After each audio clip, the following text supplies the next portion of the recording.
Optimize with Philip Levi. Download the app now. 5 moves for every strong runner.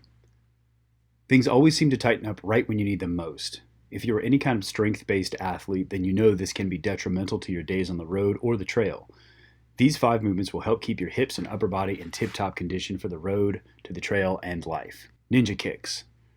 When you're a runner who's also interested in strength training, things can get pretty tight pretty quickly. Ninja kicks are my absolute favorite. When kicking forward, they open up the glutes, hips, and hamstrings. They also loosen up the low back.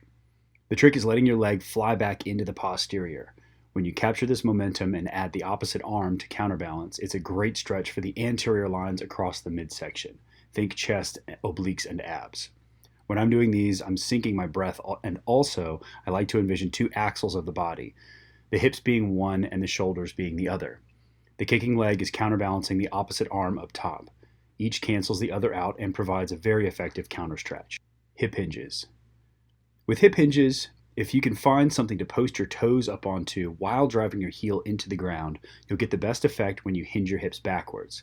See if you can really lengthen out the spine and get a good stretch going on in the lats as well. I find that it's helpful to move with my breathing throughout this entire movement. Quad stretches. If you run a lot, your quads are going to be tight, and the only way around it is to stretch them out so your hips can move freely. What most people overlook is that if you also have tight shoulders, then they won't move smooth enough to counteract the action of your hips while you're running. There's nothing fancy about this one except holding for time. I like to take at least 30 seconds for each quad, and you'll notice that I'm gripping around the outside of my shoe. I do this so that I can roll my shoulders back and try to pin my elbows as far behind me as possible. This will open up the chest as well as the deltoids. Take the time to focus on your breath while you're doing this movement. Figure 4. You'll definitely want something to hold on to for this one.